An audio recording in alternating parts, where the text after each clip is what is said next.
In this video, we delve into the chilling story of a drug dealer from Blackpool who was violently robbed of a large stash of drugs, only to later recognize one of the masked burglars. What followed was a ruthless plot for revenge that would leave bloodshed in its wake. Blackpool, once a popular seaside destination known for its bright lights and thriving tourism, has fallen victim to a darker side in recent years. Beneath the town's lively promenades lies a criminal underworld where drugs and violence run rampant. Like many towns across the UK, Blackpool has become a hotbed for organized drug trade, with rival gangs constantly fighting for control. Disputes over territory, debts, and robberies often lead to deadly confrontations spilling onto the streets, involving not just the major players but small-time dealers and even users who find themselves caught in the crossfire. One name that became synonymous with this dangerous world was John Hutchinson, a 44-year-old with deep ties to Blackpool's gang scene. While Hutchinson wasn't a kingpin, he wasn't a small-time player either. He navigated the perilous world of money, drugs, and long-standing grudges that often ended in bloodshed. On the other side of this tale was 33-year-old Daniel Cunningham, a figure in Blackpool's criminal landscape. Cunningham's name came to the forefront in April 2023, when a break-in at his home saw a significant stash of drugs stolen. But this theft was far more than just a financial loss. It struck a blow to his reputation in a world where respect is everything. In this line of work, a single act of disrespect can spark a vicious cycle of retaliation and violence. That's exactly what happened. What began as a simple robbery soon escalated into a relentless pursuit of revenge that would ultimately turn deadly, with a trail of destruction left behind.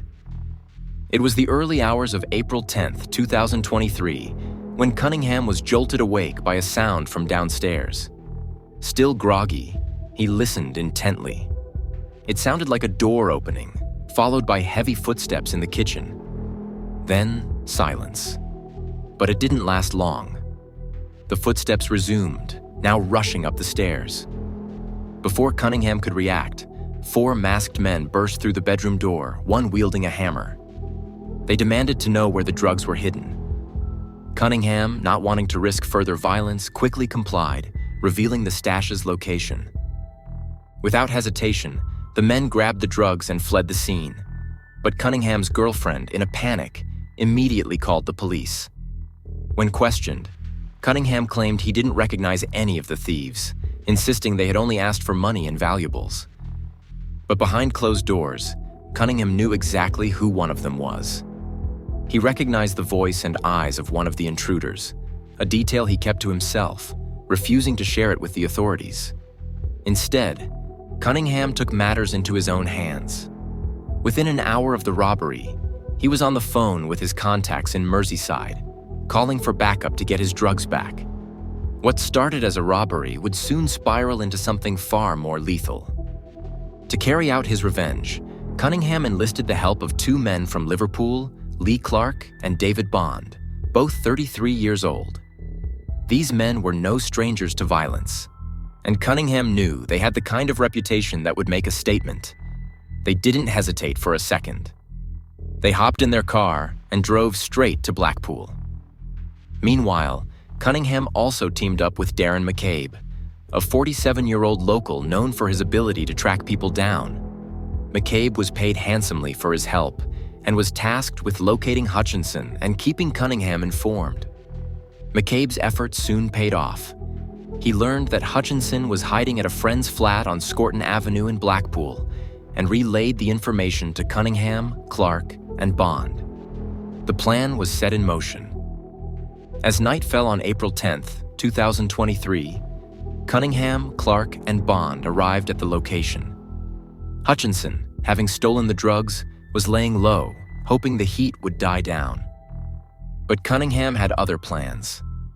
The 3 men approached the flat, weapons in hand, a hammer, a metal bar, and other tools to make their message clear. The attack was far from subtle. McCabe stayed behind in the car, ready to make a quick getaway once the job was done. Cunningham, Clark, and Bond forced their way into the flat through a kitchen window, breaking the hinge to crawl inside. The sound of their entry startled Hutchinson, who immediately made a break for the door. But Bond was quicker. A hammer blow to Hutchinson's back sent him crashing to the ground. The attack only intensified from there. Cunningham and Clark joined in, using their weapons to beat Hutchinson mercilessly. They struck him with the hammer and metal bar, while stamping on his head to make sure he couldn't defend himself. In the midst of the violent assault, a neighbor who had witnessed the break-in called the police. Hutchinson, bloodied and broken, finally gave up the location of the stolen drugs. Cunningham and his crew quickly grabbed the bag and fled the scene, rushing straight to McCabe's car waiting outside. Back at Cunningham's house, the stolen drugs were returned, and the brutal revenge was complete. The group quickly split up after the brutal attack. McCabe, unfazed by the violence of the night, casually made his way to a local pub, where he was later seen enjoying a drink, almost as if nothing had happened. Meanwhile, when the police arrived at Hutchinson's flat, they found him alive but in critical condition. He refused to name his attackers or accept medical help, downplaying the severity of the incident. However, the damage had already been done. Later that evening, at around 9:10 p.m., emergency services were called back to the same address after Hutchinson suffered a cardiac arrest. He was rushed to Blackpool Victoria Hospital, but tragically, he succumbed to his injuries shortly after his arrival. A post-mortem revealed that Hutchinson died from a ruptured spleen, caused by a forceful hammer blow that fractured a rib, leading to fatal internal bleeding. As Hutchinson's life slipped away, Lee Clark and David Bond returned to Liverpool, seemingly unaffected by the violence they had just committed. It wasn't long before it emerged that the two men exchanged text messages that night, joking about the brutal assault.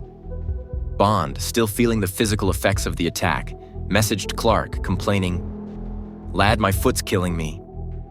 Clark replied, "Took me back to the good old days, that." The conversation then shifted to Bond's partner, who was upset about his involvement. Bond shrugged it off, saying, "My bird is fuming, but she's all right. Just got a cob on. I said I only drove." Cunningham soon joined the group chat, expressing his gratitude. He messaged Clark, "Thanks, brother, for everything. Found family. You and the other fellow, tell him thank you." However, Bond became more cautious, warning Clark, "Make sure he gets rid of the hammer and get all that stuff in a fresh JD bag." The hammer, now a crucial piece of evidence, was their biggest risk, and Bond wanted it gone. But when news broke that Hutchinson had died from his injuries, panic set in. The severity of their actions began to sink in, and Clark and Bond exchanged increasingly worried messages. "What if I did it?" Bond asked Clark, who tried to reassure him. "A hammer to the back ain't doing that, bro." Their conversation shifted from casual bravado to a chilling realization. They were no longer just enforcers. They were now facing the weight of a murder charge. The day after Hutchinson's death, the police took their first significant step. At 1:15 p.m. on April 11th, 2023, officers arrived at Daniel Cunningham's home on T. Brook Drive in Blackpool to arrest him. Cunningham answered the door while on the phone with Lee Clark. As soon as Clark informed David Bond that Cunningham had been taken into custody, Bond reportedly instructed him to launch your phone, a clear attempt to destroy evidence and distance themselves from the crime. Cunningham, however, was uncooperative during his police interview, giving a no-comment response to every question. The next arrest came at Lee Clark's home on Greenall Close in Merseyside. Unlike Cunningham, Clark admitted to breaking into the flat, but his statements were an attempt to shift the blame. He referred to John Hutchinson as the Bailey one, a description that didn't match Hutchinson in any way. In his testimony, Lee Clark claimed that it was David Bond who wielded the hammer during the assault, though he insisted that he hadn't seen the weapon until after they had left the scene. Bond's silence in the group chat, combined with Clark's statements, only fueled suspicions of his involvement. Bond, whose role in the attack was becoming increasingly clear, was arrested shortly after. Meanwhile, Darren McCabe, the getaway driver, was apprehended on Talbot Road in Blackpool. Like Cunningham, McCabe gave a no-comment interview but attempted to distance himself from the incident. claiming Hutchinson was a good friend and denying any involvement in the assault. Despite their attempts to shift blame or remain silent, the evidence against the four men began to mount. Clark's confession, Bond's attempt to destroy his phone, and Cunningham's connection to the planning made it clear that all four had played vital roles in the chain of events that led to Hutchinson's death. Lee Clark and David Bond were charged with murder due to their direct and violent involvement in the attack, while Daniel Cunningham and Darren McCabe faced charges of manslaughter, acknowledging their roles in orchestrating and facilitating the assault. The arrests and interviews painted a picture of a group in panic, desperately trying to cover their tracks. Cunningham's phone call, Clark's confession, and Bond's instruction to launch your phone revealed a group scrambling to avoid responsibility. But it was too late. The net had closed around them. In January 2024, the trial of Daniel Cunningham, Lee Clark, David Bond, and Darren McCabe began at Preston Crown Court. During the trial, more details emerged, shedding light on the events leading up to and following the attack on John Hutchinson. The prosecution revealed that earlier on April 10, 2023, Hutchinson, known as Hutchie, received a text message from a friend, Danny McManus, asking if he was up for a graft. Hutchinson subsequently met with Ben Hudson around 12:30 a.m., and the two headed to Cunningham's house. The court also presented text exchanges between the defendants following the assault. The prosecution highlighted that the decision to use a hammer in the retaliatory attack was deliberate, mirroring the weapon Hutchinson had used during the initial robbery on Cunningham. After careful deliberation, the jury reached unanimous verdicts. Lee Clark was found guilty of murder and sentenced to life imprisonment, with a minimum term of 27 years. David Bond was also found guilty of murder and received a life sentence with a minimum term of 24 years. Daniel Cunningham was convicted of manslaughter and sentenced to 18 years, with an additional 6 years concurrent and 2 years consecutive for drug offenses. Darren McCabe was sentenced to 16 years for manslaughter. This was the game they chose. Plans were set in motion, and everyone played their part. It didn't matter who was right or wrong. Once it started, there was no going back. In the end, some walked and some fell. When the lines are crossed, revenge is taken, and no one stops to think about the fallout until it's too late. What do you think about this chilling tale of betrayal and payback? Do you believe street justice ever truly settles the score? Let us know in the comments below. And if you found this story gripping, don't forget to like, share, and subscribe for more real crime stories that dive into the darkest corners of the underworld.